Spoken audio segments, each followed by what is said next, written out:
जय हिंद दोस्तों, कैसे हैं आप सब। उम्मीद करते हैं सब ठीक ठाक होगा। और अभी हम लोगों का चल रहा था जियोग्राफी सेक्शन, और एलटी ग्रेड वालों के लिए हम कुछ इम्पोर्टेंट क्वेश्चन सीरीज चला रहे थे, और उसमें हम ये अगली कड़ी के रूप में हम शुरू करते हैं एलटी ग्रेड वालों के लिए कुछ इम्पोर्टेंट क्वेश्चन। और अभी तक 42 क्वेश्चन हमने सॉल्व कर लिया था, और हमने उसमें देखे थे मौसम संबंधी कुछ प्रश्न थे, मिट्टी, दर्रे, नदियाँ और झील और खनिज, इन सब से संबंधित कुछ क्वेश्चन थे। लेकिन अब हम आगे कुछ क्वेश्चन देखेंगे जो वर्ल्ड ज्योग्राफी से संबंधित है, और इसमें है वन, पठार, पर्वत, घाटी, नदी, इन सब से संबंधित क्वेश्चन है। तो इन सबको, चूँकि इम्पोर्टेंट क्वेश्चन है तो ध्यान से देखिएगा। और चलिए शुरू करते हैं। 43वां क्वेश्चन है 43 नंबर ये क्वेश्चन है। पूछ रहा है निम्नलिखित में से कौन अन्य से भिन्न है। तो भिन्न पूछना है तो ये है प्रेरीज, सलवार, सुंदरवन और पंपास। तो इसमें प्रेरीज और सलवार, पंपास ये सब घास मैदान हैं, जो कि आप आगे देखेंगे।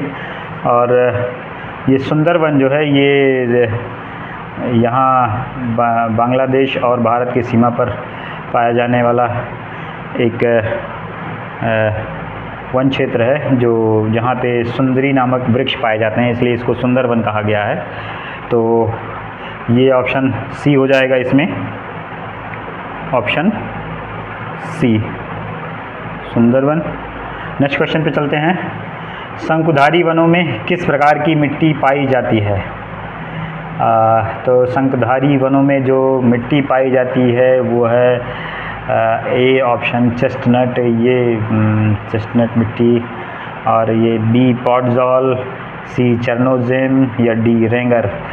तो इसका ऑप्शन हो जाएगा बी हो जाएगा, पॉटजॉल। ये पाई जाती है शंकुधारी वनों के लिए। और चरनोजम मिट्टी है, ये एक उपजाऊ मिट्टी है। चेस्टनट मिट्टी जो है ये मिट्टी का एक पौधा है और फल भी है, और वहाँ जो मिट्टियाँ पाई जाती हैं उसको चेस्टनट कह दिया जाता है, लेकिन साधारणतः ये मिट्टी नहीं है। बाकी है रेंगर मिट्टी, ये आपकी हरियाणा में पाई जाती है। तो ये सब थोड़ा देख लीजिएगा, इम्पोर्टेंट है। नेक्स्ट क्वेश्चन है 45 क्वेश्चन पे चलते हैं। ये क्या है, धारणीय कृषि का क्या अर्थ है। तो धारणीय जैसे शब्द आप सुने तो ये समझ जाएं कि यहाँ पे पर्यावरण से संबंधित इसमें कुछ प्रश्न है, और ये भविष्य को लेके कुछ चिंता व्यक्त की जा रही है। तो इस पर ध्यान दीजिएगा कि पूछा गया है धारणीय कृषि, तो यहाँ पे पर्यावरण आत्मनिर्भरता है, कोई पर्यावरण से लिंक नहीं है। विश्व व्यापार संगठन मानकों, यहाँ पर्यावरण से कोई लिंक नहीं। यहाँ भूमि का इस प्रकार उपयोग करना ताकि उसकी गुणवत्ता अक्षुण्ण बनी रहे। तो ये गुणवत्ता को अक्षुण्ण बनाए रखने के लिए भविष्य के लिए चिंता की बात की गई है। तो ये भूमि का उपयोग करना यानी कि पर्यावरण से संबंधित है, ये ऑप्शन सही हो सकता है। चौथा क्वेश्चन लेते हैं, डी क्या है। तो कृषि उपयोग हेतु तो अपयुक्त भूमि उपयोग में लाना, यहाँ कोई पर्यावरण से संबंधित नहीं, तो ये ध्यान दीजिएगा, इसका ऑप्शन सी सही हो जाएगा। और नेक्स्ट क्वेश्चन पे चलते हैं। नेक्स्ट क्वेश्चन, इसका ऑप्शन सी सही हो जाएगा। फिर नेक्स्ट क्वेश्चन चलते हैं। नेक्स्ट क्वेश्चन क्या कह रहा है, 46 क्वेश्चन क्या कह रहा है कि दक्षिणी अमेरिका में खनिजों का भंडारण, यानी कि पूछ रहा है दक्षिणी अमेरिका में खनिजों का भंडारण जो क्षेत्र है वह है। तो यहाँ पे ऑप्शन में दे रखा है ब्राज़ील पठार, बोलिविया पठार, पेंटागोनिया पठार या और निकोपट बेसिन। तो यहाँ पे ब्राज़ील का पठार जो है ये खनिजों के भंडार के रूप में यहाँ कोयला और लोहा पाए जाते हैं। तो ये इसका ऑप्शन ए हो जाएगा, इसका 46 का ए हो जाएगा। 47 पे चलते हैं। 47 कार्बन फुटप्रिंट शब्द से क्या अभिप्राय है। तो कार्बन फुटप्रिंट के लिए बता दें कि आप दो फुटप्रिंट नाम सुनेंगे, एक कार्बन फुटप्रिंट, एक इकोलॉजिकल फुटप्रिंट। तो फुटप्रिंट का मतलब होता है हिंदी में पदभार, कितना दबाव है, कार्बन का दबाव। जैसे इसको लिया जाता है किसी व्यक्ति के संदर्भ में या संस्था के संदर्भ में। तो किसी व्यक्ति का या संस्था पे संस्था का कार्बन के रूप में कितना वो कितना उत्सर्जन कर रहा है, कितना उपयोग कर रहा है, तो वो कार्बन फुटप्रिंट हो जाएगा। और इसमें कार्बन के साथ साथ कुछ जो ग्रीन हाउस गैसें हैं उसको भी जोड़ लिया जाता है, तो ये कार्बन फुटप्रिंट को बताता है कि कितना भार है। और दूसरा एक टर्म है इकोलॉजिकल फुटप्रिंट। तो इकोलॉजिकल फुटप्रिंट ये केवल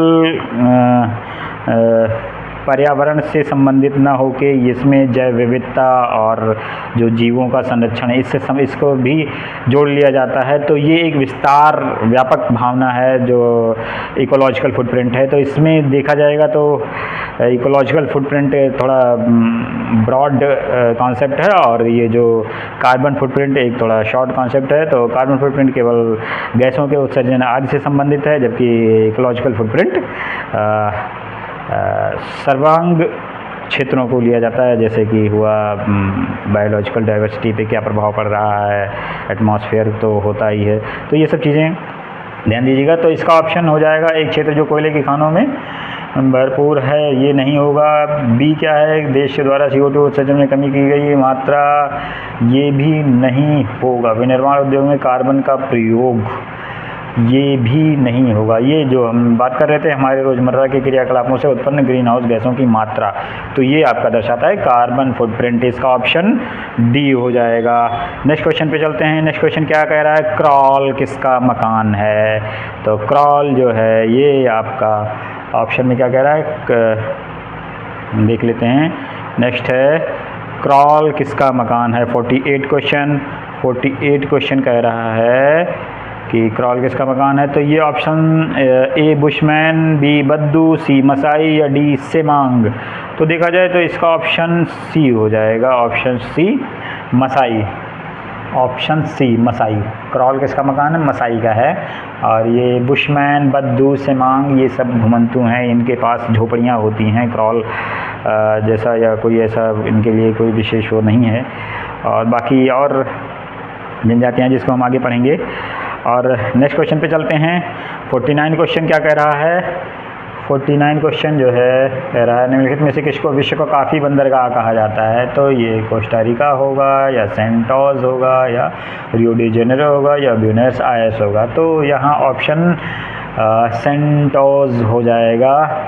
तो इसका जो बी ऑप्शन सही हो जाएगा, क्या है, सेंटोस। और इसको कहते हैं काफ़ी बंदरगाह।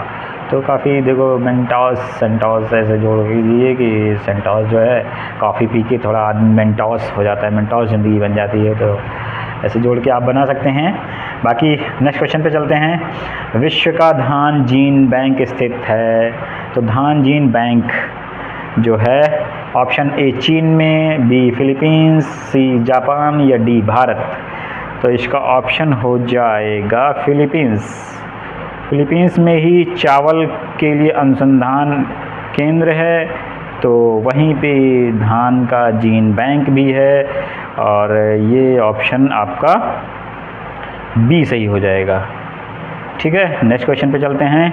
क्या है, 51 क्वेश्चन। 51 क्वेश्चन क्या कह रहा है, निम्नलिखित देशों में से किसे 1000 झीलों का देश, लैंड ऑफ 1000 लेक कहा जाता है।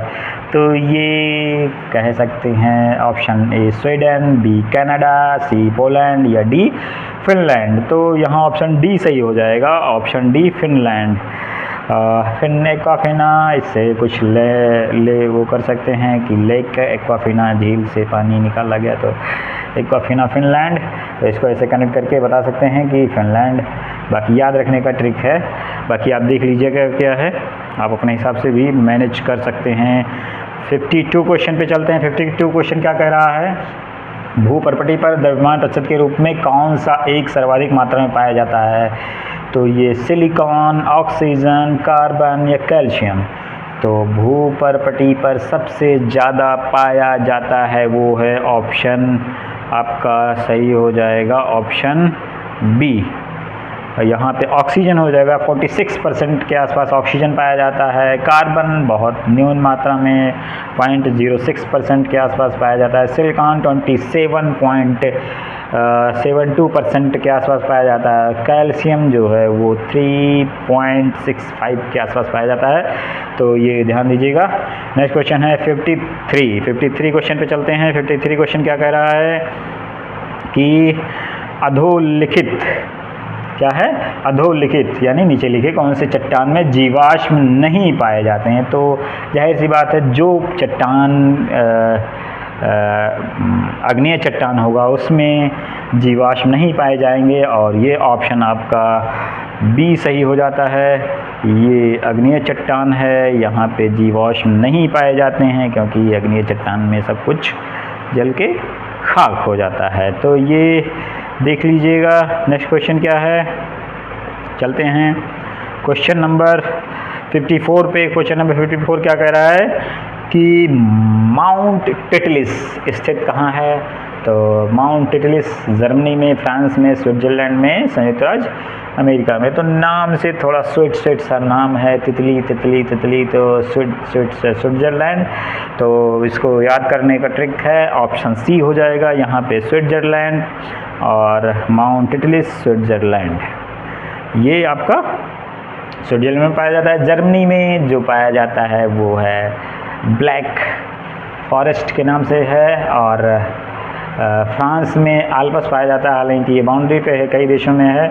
और ये संयुक्त राज्य अमेरिका में पाया जाता है, रॉकी। तो याद रखिएगा। हाँ, नेक्स्ट क्वेश्चन भी आपका देख लेंगे। तो ये 55 क्वेश्चन जो कह रहा है आल्प्स पर्वत किन देशों में फैले हुए हैं। तो आल्प्स पर्वत फ्रांस, स्विट्जरलैंड, इटली, रोमानिया नहीं, France, Switzerland, Italy, Austria, France, Switzerland, Italy, Spain, या फ्रांस, स्विट्जरलैंड, इटली, बेल्जियम। तो यहाँ बेल्जियम में नहीं पाया जाता, थोड़ा दूर हो जाता है, और स्पेन में भी नहीं पाया जाता है। तो ये फ्रांस, स्विट्जरलैंड, इटली तीनों में सही है। यहाँ आपको ऑस्ट्रिया के साथ जाना है, ऑप्शन बी सही हो जाएगा, ऑस्ट्रिया। यानी कि फ्रांस, स्विट्जरलैंड, इटली और ऑस्ट्रिया 4 देशों के बाउंड्री पे ये पाया जाता है आपका आल्प्स पर्वत श्रेणी। नेक्स्ट क्वेश्चन पे चलते हैं। नेक्स्ट क्वेश्चन क्या कह रहा है कि अंधी घाटी का निर्माण किसके द्वारा होता है। तो अंधी घाटी दोस्तों आप जानते हैं जब नदियाँ अपने लिए रास्ता नहीं खोज पाती हैं, तो जब किसी बड़े उसमें फंस जाती हैं तो एक घाटी का निर्माण करती हैं, और वो घाटी धीरे धीरे अंधी घाटी जब बन जाती है, बड़ा होकर अंधी घाटी का रूप ले लेती है, तो वो अंधी घाटी होता है। तो अक्सर देखा जाता है तो यहाँ पे नदियाँ जो है अंधी घाटी का निर्माण करती हैं, लेकिन अंधी घाटी का निर्माण नदियों के अलावा टेक्टोनिक जो प्रक्रिया होती है उससे भी अंधी घाटी का निर्माण होता है, और कहीं कहीं ज्वालामुखी विस्फोट से भी अंधी घाटी का निर्माण होता है। तो कुछ और ऑप्शन है, लेकिन यहाँ पे ऑप्शन बी है, ऑप्शन बी सही होगा, अंधी घाटी। तो ये देख लेते हैं। क्वेश्चन नंबर 57 पे आ जाते हैं। 57 क्या कह रहा है, क्वेश्चन नंबर 57 यहाँ पे मैच कराने के लिए कह रहा है सेंट पॉल, ये नगर है और नदी से मैच कराना है, सेंट पॉल मिनियोपोलिस नदी। तो सेंट पॉल मिनियोपोलिस नगर कहाँ पे है, तो ये अमेरिका में है। तो अमेरिका, मिसिसिपी, मिसौरी, ये यहाँ ऑप्शन सी 3, ए का 3 से हो जाएगा। खार्तूम जो है, ये खार्तूम थोड़ा अफ्रीकन नाम लग रहा है, तो ये आप देख सकते हैं अफ्रीका में कौन सी नदी है, नील नदी है, खार्तूम हो जाएगा। बुडापेस्ट जो है ये थोड़ा पेस्ट टाइप का आ जा रहा है, और ये ट्यूब आ जा रहा है, तो बुडापेस्ट ऐसे ट्यूब याद कर सकें, डेन्यूब। और फिर नोमपेन मेकांग, ये डी ऑप्शन। तो यहाँ पे ऑप्शन जो आपका सही हो जाएगा सेंट पॉल मिनियोपोलिस, ये 3, और खार्तूम 4, 3, 4 और 1, 2, 3, 4, 1, 2, 3, 4, 1, 2, ऑप्शन डी सही हो जाएगा। इसका ऑप्शन जो है आपका डी सही हो जाएगा, ऑप्शन डी सही हो जाएगा। नेक्स्ट क्वेश्चन पे चलते हैं। 58 क्वेश्चन क्या कह रहा है, 58 क्वेश्चन कह रहा है निम्नलिखित में से किसे पर्वतों का सागर कहा जाता है। ऑप्शन ए है जापान, बी कोलंबिया, सी दक्षिण अमेरिका का पश्चिमी तट, या डी दक्षिण पूर्वी एशिया, तो यहाँ पे जापान को उगते सूरज का देश कहा जाता है। ब्रिटिश कोलंबिया जो है इसको पर्वतों का सागर, यानी कि ऑप्शन बी सही हो जाएगा। यहाँ पे ऑप्शन जो आपका बी सही हो जाएगा, ब्रिटिश कोलंबिया, इसे पर्वतों का सागर कहा जाता है। दक्षिणी अमेरिका का पश्चिमी तट जो है ये यहाँ जो पाया जाता है चिली, तो चिली को क्या कहते हैं, ये तांबा बहुत ज़्यादा यहाँ उत्पादन होता है। और दक्षिण पूर्व एशिया जो है, यहाँ पे दक्षिण पूर्व एशिया में ये एक पठार पाया जाता है जिसको कहते हैं पामीर का पठार, इसको विश्व की छत भी कहा जाता है। तो ये थोड़ा अदर एंगल है, थोड़ा देख लीजिएगा।